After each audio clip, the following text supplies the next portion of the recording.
shop, three-wheeler.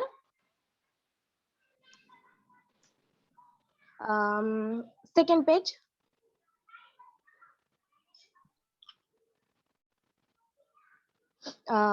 Introduction. Paint shop was totally automatic shop. As name implies, this shop was dedicated to painting of vehicles. When I was entered this section, a strong irritating smell welcomes me. I observed that there were large clothes section. The painting process is divided into 4 sections. In first section, chassis and dolly has internet throat, conveyor and wash properly.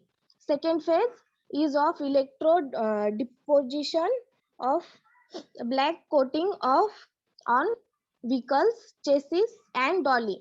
Third process is painting process and forward by fourth process of painting baking. म्हणजे पेंटचे दुकान पूर्णपणे स्वयंचलित दुकान होते. नावाप्रमाणे हे दुकान वाहनाच्या पेंटिंगला समर्पित होते. जेव्हा या भागात प्रवेश केला तेव्हा एक तीव्र चिडचिड वास स्वागत करते. तेथे मोठे मोठे बंद विभाग होते. चित्रकला प्रक्रिया 4 विभागांमध्ये विभागली गेली होती. पहिल्या विभागात चेसिस आणि डॉली म्हणजे विक्रेता भाग कन्व्हेयर द्वारे प्रवेश केला आहे आणि व्यवस्थित धुवून आहे. दुसरा टप्पा वाहन चेसिस आणि डॉलीवर ब्लॅक कोटिंगचा इलेक्ट्रो डिपॉझिशनचा आहे. आणि तिसरी प्रक्रिया ही पेंटिंग प्रक्रिया आहे आणि पेंट बँकिंगची चौथी प्रक्रिया आहे. Second page sir.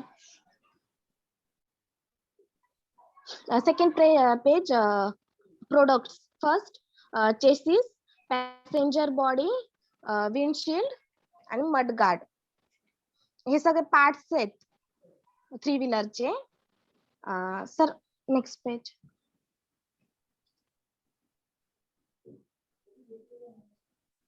हे machine. Third page machine, spray machine आहेत दोन्ही पण. Sir fourth page.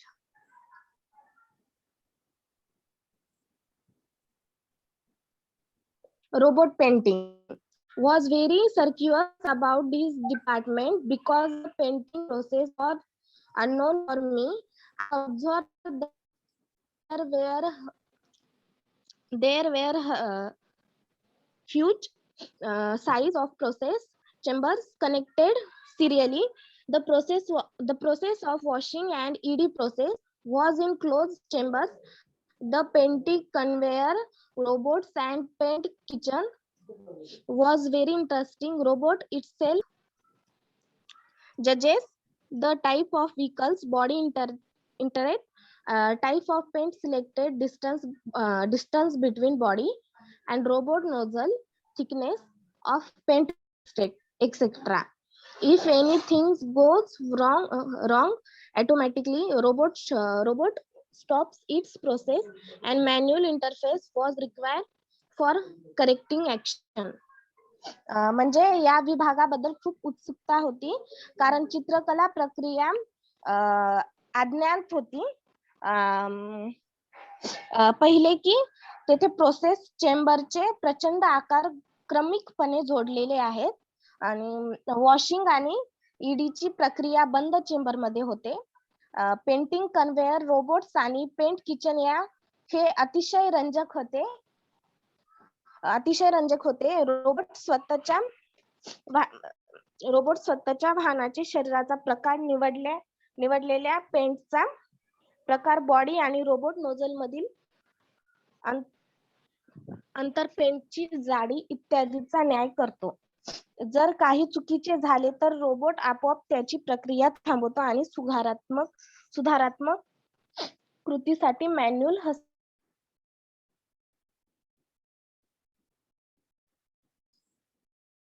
झालं सर. इतकंच. थँक्यू.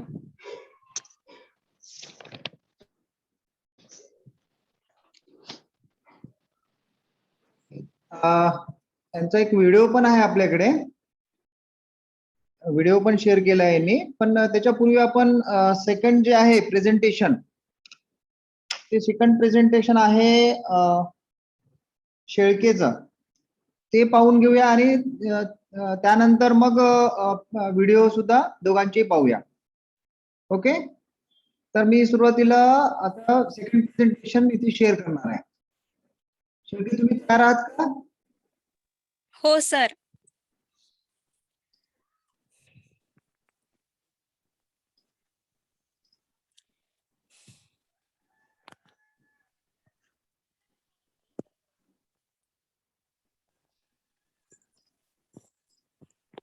आताच आपण करंजीकर यांनी सांगितल्याप्रमाणे पेंट शॉप बद्दल सांगितलं आणि पेंट शॉप मध्ये कशा प्रकारे रोबोट्स वगैरे यूज होतात ते सुद्धा आपण पाहिलं. आता मग याच पेंट शॉप मध्ये रोल, डिप्लोमा होल्डरचा रोल काय असतो, त्याच्यानंतर त्यामध्ये कुठल्या प्रकारच्या प्रोसेसेस होतात, लर्निंग एक्सपिरियन्स कसा घेतला जातो याबद्दल पाहूया. तर मी तुम्हाला इथे यांची शेळकेची स्लाइड PDF आहे, दिसते सगळ्यांना? हो सर. हा शेळके, तुम्ही स्टार्ट करू शकता. हो sir. Good morning to everyone, respected sir and dear friends. My presentation name is Paint Shop, role of diploma holder, processing learning experience. First slide मध्ये आपण पाहू शकता department wise report painting shop 3-wheeler. The painting process is divided into 4 sections. In first section, chassis and dolly vendor part has entire through conveyor and washed properly. Second phase of electro deposition of black cutting on vehicle chassis and dolly. Third process is painting process and followed by fourth process of paint baking. Painting shop product and process layout. The paint shop has incoming raw material for presses and fabrication shop. The main chassis, passenger body, dolly, windshield, mudguard, bumper were loaded from press shop on conveyor. Only Scudo part was factory part, other were vendor part. या slide मध्ये आपण पाहू शकता की ही painting process 4 विभागामध्ये विभागली आहे. त्यात पहिल्या विभागात चॅसेस आणि डॉली, डॉली म्हणजेच विक्रेता भाग, कन्वेयरद्वारे व्यवस्थित धुवून ठेवला जातो. आणि दुसरा टप्पा म्हणजे वाहन चॅसेस आणि Dolly black Lepcha electro deposition आहे. आणि तिसरी प्रक्रिया म्हणजे पेंटिंग प्रक्रिया आणि त्यानंतर चौथी प्रक्रिया म्हणजे पेंट बेकिंगची चौथी प्रक्रिया. पेंट शॉप मध्ये उत्पादने आणि प्रक्रिया लेआउट. पेंट शॉप मध्ये प्रेस आणि फॅब्रिकेशन. दुकानातून जो काही येणारा माल असतो तो कच्चा माल असतो.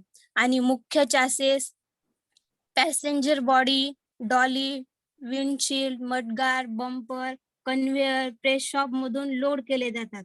आणि फक्त स्कुडोच हा भाग फक्त कारखाना भाग आहे आणि जे काही इतर भाग आहे तो विक्रेता भाग आहे. Sir second slide. Second slide मध्ये आपण पाहू शकता की 2 चार्ट आहेत. फर्स्ट चार्ट मध्ये painting robot, painting conveyor, baking conveyor आणि बाजूला पेंट किचन आणि LPG ओव्हन आहे. आणि सेकंड चार्ट मध्ये काही प्रोसेस आहेत. Hot air baking process, painting process, hot air baking process. Sir second slide.